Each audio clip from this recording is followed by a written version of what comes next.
기본권 발달 역사를 보면 쭉 이제 우리가 대원장부터 바이마르까지인데 하나만 더 선생님이 적겠습니다. 뭐냐면 여기에 2차 대전까지 적을게요.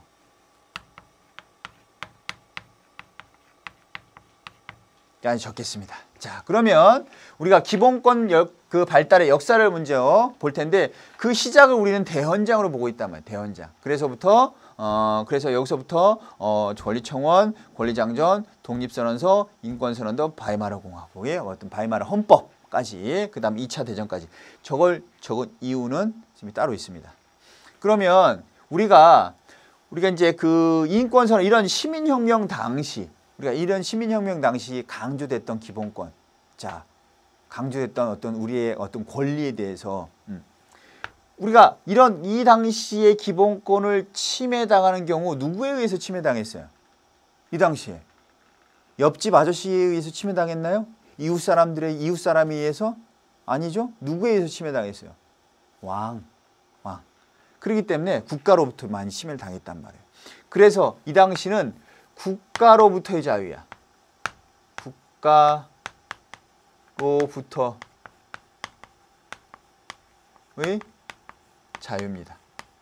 국가로부터의 자유. 국가로부터 자유. 이때는 어떤 기본권을 중시하냐? 어떤 기본권? 자유권이죠. 자유권이 중시됩니다. 자유권. 그래서 우리가 이 기본권, 자유권을 우리가 소극적 기본권이라고 해요.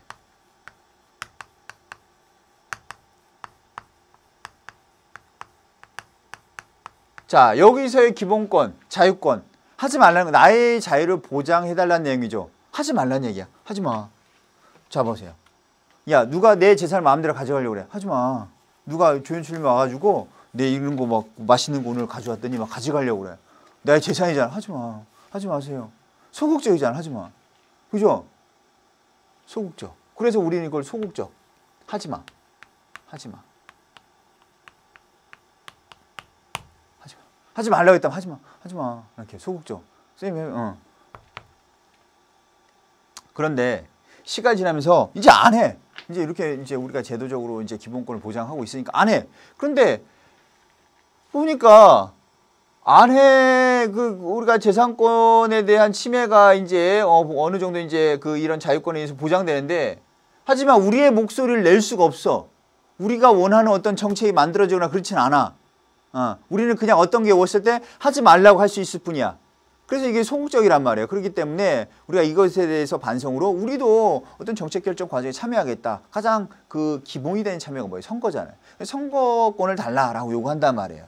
그게 이제 그 이후에 뭐 2월 혁명, 7월 혁명, 차티스트 운동 이런 것들이 다 선거권에 대한 선거권 개정을 요구하는 운동이었단 말이에요.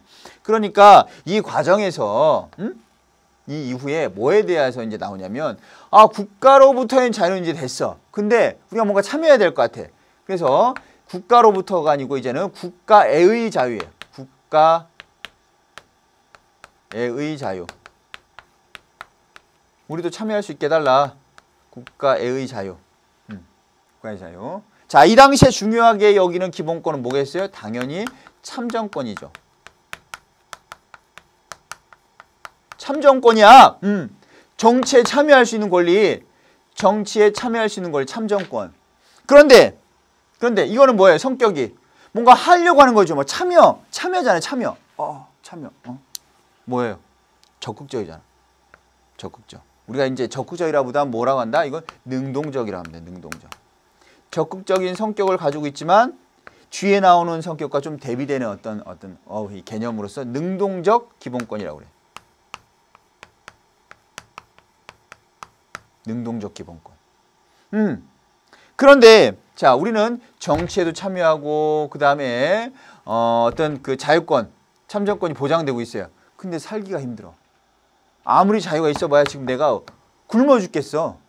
나한테 자유가 있으면 뭐해? 내가 가진 게 아무것도 없는데. 다른 사람들은 말이야 맛있는 거 먹고 잘 살고 그러는데 나는 인간답지 못한 삶을 살고 있어요. 하루에 한 끼도 먹기 힘들고. 나도 인간답게 살게 해달라. 내가 자유가 있으면 뭐 하냐? 이게 지금 삶이 아닌데. 그러면서 우리 어떤 기본적인 삶에 대한 요구를 한단 말이에요. 그런 요구들을 잘 담아놓은 게 바로 바이마르 헌법입니다. 보시면 1919년이에요.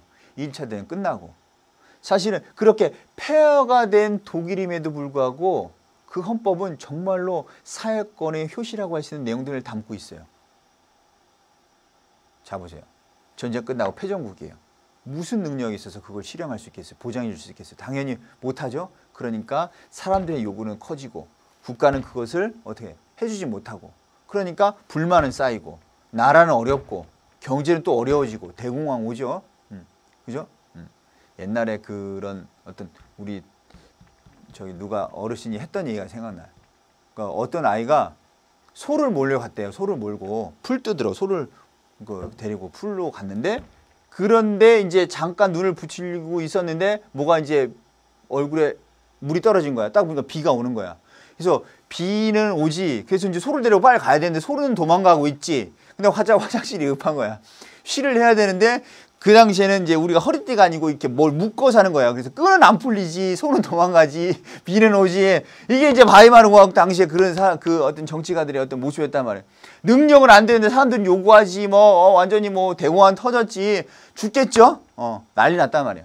그런 어떤 어지러운 혼란한 상황에서 누가 나타났어요? 히틀러가 나타나서 이제 정리를 하면서 어떤 신임을 얻는단 말이에요. 신임을. 이런 상황에서 어떤 사회적 기본권이라는 어떤 내용이 나온단 말이에요. 인간다운 삶을 이제 보장해 줄 수 있는.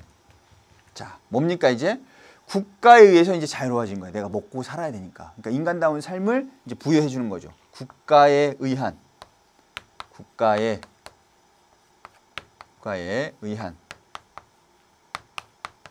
자유. 자, 이때는 뭐가 중시된다고요?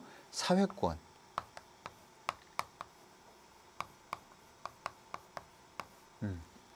이건 뭡니까? 적극적인 기본권이죠.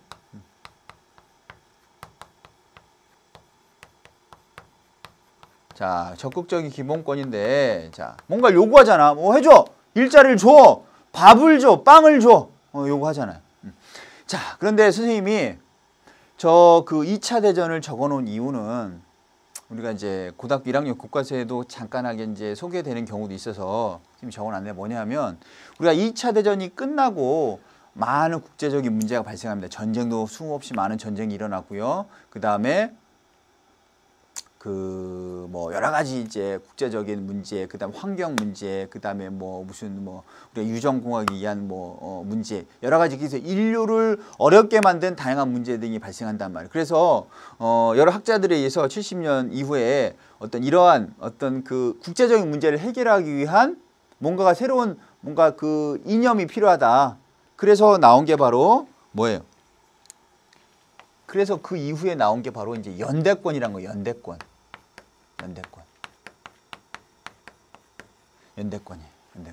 이것은 사실 보세요. 이건 국가 내적인 거예요. 국내적인 문제야. 국내적인 문제. 이것은 국제적인 성격을 가지고 있어요. 국제적.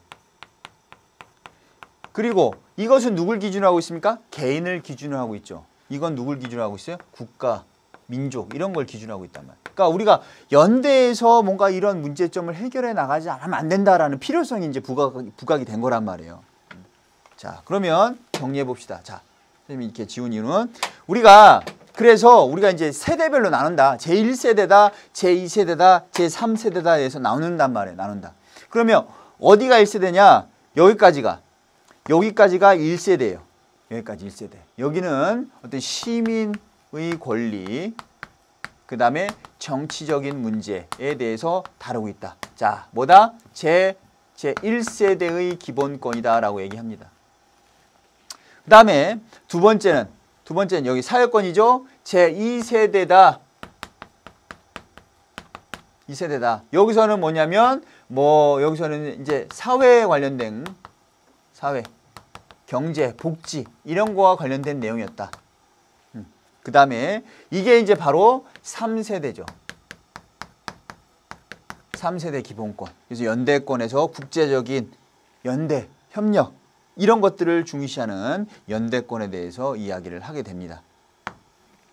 그래서 1세대, 2세대, 3세대로 이제 구분하기도 한다라는 부분 여러분 참고 삼아 좀 정리를 해 두셔야 될 것 같고요.